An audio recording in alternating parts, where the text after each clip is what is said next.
purpose of someone working with you, purchasing your service? What is the goal in all of that?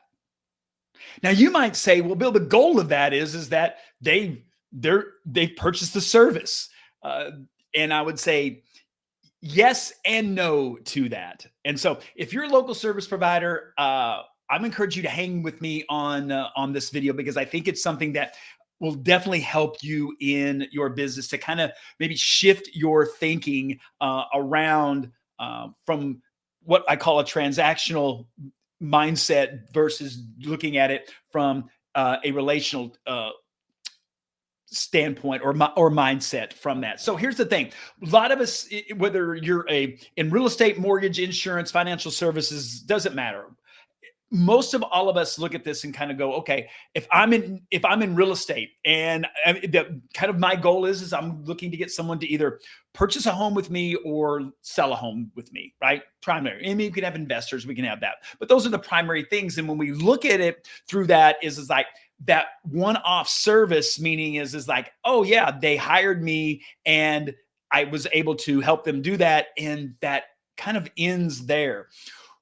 The ultimate goal, what we want, is that we actually want the client or customer, depending on how you want to term that. You always hear me talk about clients, is that we actually want, that's what we want the client. Yes, we want them to do business with us, right? Whatever that is, buy the insurance or invest in the stock market, get a mortgage, whatever industry that you're in. But ultimately what we want is we want the client. We want them.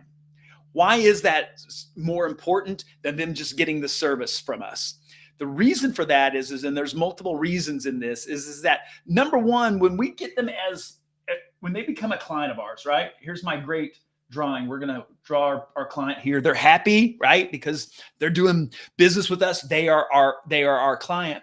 The opportunity, what happens is now that this person they are now in our world, right? Now they're in us staying in contact with them. The key piece behind all of this is that then what we have here is if we start building a relationship with them, right, which is something obviously that I teach, is a couple things happen. One is they already know, like, and trust us. Why? Because they've already done business with us, and that we hope that they were happy with with the outcome or with the service that we're currently providing. If, for example, if you're in insurance or if you're in financial services, right? That's an ongoing service, where that's different in, say, the mortgage or the real estate world. Okay. Needless to say is that they are a client. Now, what happens inside of all of this is that if we're building that relationship, a couple things happen. One is that we have the opportunity of this person to help them with something else. For example, let's use the insurance world. This person may have came and they came in with the homeowner's policy. Okay. Now, what do we have? Because we're building relationship with this. Then we have the opportunities like finding us like, hey, well, what about auto? Can we help them with their auto? They may be someone. I live in Florida, much different down here. There are companies that only will insure homes. They don't do auto. And so you'll have typically, so for example, I have a different carrier for my cars than I do with my home. Different areas. We came from Illinois. There are a lot of the insurance companies, right? You kind of kept everything together. Depending on where you're at, it could look differently, right? So just because you have the homeowner's policy doesn't necessarily mean you're going to have the auto. Okay. Other conversations to have within is, and again, in all of this is, hey, what about life insurance? Okay. What does that look like? What about, and if you do health, what does that look like? And then we can go down through this whole list, right? I can go, we can go disability. We got umbrella policies, and I'm not sure. I don't even think I spelled that right, but disability. So that piece of it is that because they are a client of ours, right? There's this whole other world of opportunity with them. Okay. The second piece of this, which is even bigger. So we started out with them, right, doing business with us. So that transaction that we had with them, which leads them to us as a client to be able to help them with something, with something else. And we can take this into different into different industries as well. It works. The bigger picture of this, where this really affects everyone, is now what happens is that because they're in our world up here, is in now what we have access to.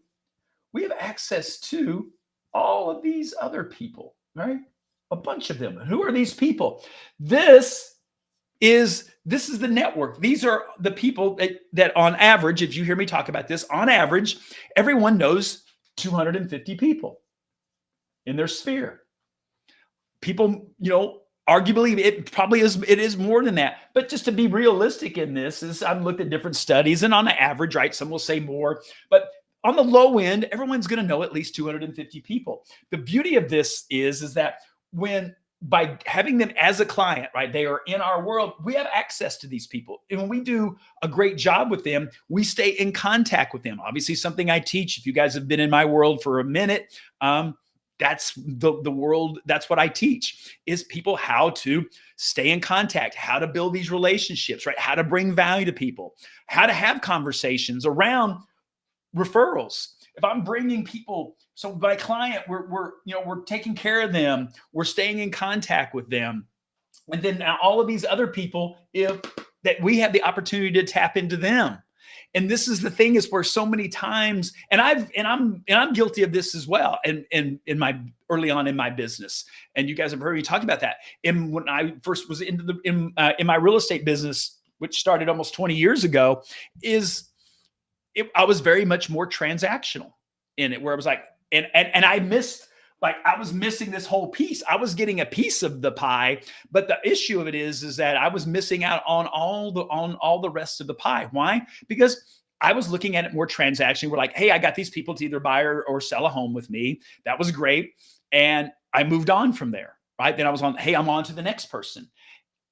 These people were already in my world, and 99.9% of them were happy with me, right? We're not going to please everyone all the time, but the issue is that the majority of the people that know, like, and trust you, and it's like, how can I serve them? How can I serve them better? What else is it? And you can look at it, if they bought a home, then the opportunity would be is having a conversation around investing in investment properties, buying investment properties to use that. So there were other streams of being able to help these people. And then because of doing that, because of staying in contact with them, right, on at least 36 times a year, that's a whole other training that I've done. You guys can find that. Is then I'm able to then earn their trust here, that they would refer me to their friends and family, right? If I haven't been me having conversations, knowing how to ask, all of those things. And so I share this with you today because here's the thing. It's simple. It's not necessarily always easy, because we live in a fast-paced world, and we're moving. We're like, oh, hey, we got this person. We did a great job for them. We helped them accomplish what they were looking to do. And now we're moving on to the next one. And the issue is that we're out here looking for all these new people that are cold to us, meaning is that they don't know us, right? So now we have to convince them that we are the best option for them, whatever it is that they're looking to do, versus tapping into this. And these people kind of going is, hey, these people already know, like, and trust me. It's like, hey, who do you know that we could help give the same service that we gave you to people that you know, the people that you love, that are closest to you? Because out of these 250 people, these people there's at least 2 or 3 of those people in a given year, for example, are probably going to sell a home or are going to buy a home. That means they're going to need a mortgage. That means they're going to need insurance.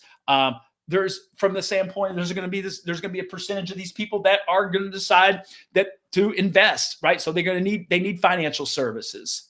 And so these people become our advocates if we will do the job, our job, in teaching them, hey, this is how I work. I work by referral. This is what this looks like. Instead of me spending my time, money, and resources trying to go out and get new business, is I want to deliver world-class service to you, so then you would be happy to refer me to your friends and family. And is it okay that from time to time that, hey, I ask you who you might know? And if we do that from the beginning and we set that expectation, then people are kind of going, oh yeah, obviously, Because if I deliver that kind of service and you're referring great people to me that I can spend my time supporting and helping them and delivering world-class service versus going out here and trying to convince people that I don't know that don't know me that they should be doing business with me. It's a win. It's a win-win. It's a win for you as the service provider. It's a win for them.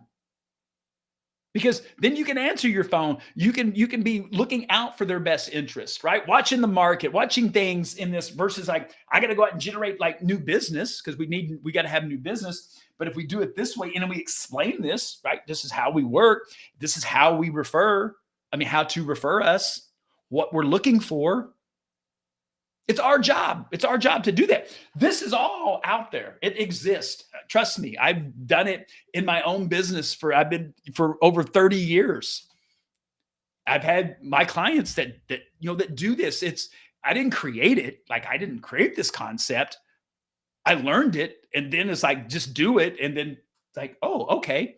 And what we know is that the referred business is the best business that we can get. I 100% believe that. It's the least cost and acquisition cost, right? Because whatever the acquisition cost was to get this person, now this, right? We already have them, right? So we can help them with other things that we support inside of our business. And even if let's say we only did one thing, like whatever that is like that. I only do one thing. Okay, that's okay. If you only do one thing, fine. But then let's do that one thing and help all these other people out here, right? That they know. That we have the opportunity to get. And then guess what? They refer us to this person. Now, guess what? Now this person's in our world. Now we have access to all these people, right? It just keeps growing. Now this person they're 250. They referred me their friend. And now I wrote their insurance policy. Now they know, like, and trust me. And here we go, right? And it just goes. It works. It works if you'll work it. It's like anything that we do. It's easy to do, and it's easier not to do. But instead of banging our heads against the wall, sometimes got to go and it's like, I'm struggling to get new business. I'm like, okay, well, what about the people that you already have done business with? This also works in your sphere of influence, in your network, right? Those people, and maybe they've never done business with you, friends, family members, other people in groups and associations, that you're in and having conversations with. I was in Rotary for years, for over 12 years. And, I built relationships inside of people like for interest. So my wife and I both scuba dive. So it's people, it's inside of those, and it's not going in and pitching and hard selling people on that, but it's building relationships. It's like, oh, hey, you like me, right? Or like certain things. And so people are gonna group together. Birds of a feather flock together. And it opens up these conversations. And then it's like, and then instead of looking at it as like, I need them to buy my service, right? To use my service. And then I can move on to the next person is no, deliver world-class service and then deliver it even on the back end of staying in contact, helping people, solve a problem or make their life easier or better. You hear me say that all the time. Stay in contact with them. Hey, what's going on? What's happening in your world right now? What do you need help with that going on in your world? I'm connected to a lot of people and I'd love to refer you to someone. Hey, and you've heard me say this, is like, it could be something, a painter, a plumber, electrician, or something outside of the scope of what you do.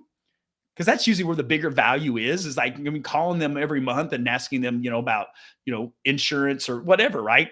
That's the thing is like, but if we can, if there's something going on that they, that we can help them with, do it. Right? Hey, I know a great electrician. Hey, let me connect you with them. Oh, that would be awesome. Why? Then my value goes up with these people. It's like, man, Bill knows everybody. He helped me out. And that electrician who hooked me up with, that was awesome. That was great.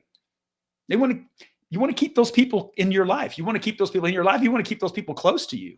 Right? So this whole thing about, I want you just, in just recapping this and bringing this in for a landing is getting people to use our service is just the beginning of the whole journey. What we call, the customer journey in all of this. So we have them in there, and then we move them through, what else of services that we offer can we help them with that they may not even know about. They're not even thinking about it. Okay. And then how do we help the people that they know, the people they love, and they want to get that type of service. And that's sharing all those things of how we work and how to refer, how to do all of those things, staying in connection with them on a regular basis. You hear me say it in the 36 Connect program is like, this is the thing, be staying top of mind, because they're getting bombarded with all of these things. And it's not their responsibility to remember you. It's your responsibility to create activity that causes them to remember you. And it's bringing value, bringing goodwill to them, right?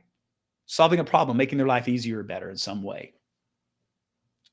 Easy to do. It's easy not to do.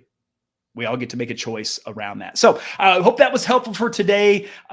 Just kind of, I reheard this again this morning. Actually, I reheard this actually from one of my mentors, Darren Hardy. It was on this morning on his podcast and talking about this same thing. He didn't go into the detail around the referrals and all of the other part of that, but it just got me thinking about, like, we kind of stop sometimes and let's be thinking more relationally. Let's think longer term, right? Thinking marathon, don't have a sprinter's mentality, right? Don't have the 100-meter mentality, have the marathon mentality, because if we have that, then that's where all this good stuff comes from. All that will continue as we plant those seeds, as those harvests continue to come on down the road, versus it being just a one-off and we're moving on to the next one. So as always, hey, if you have any questions, around this or anything around building your business, increasing your referrals, hey, reach out to me. Always love to have a conversation, see if I could be of service. And I will see you guys on the next video.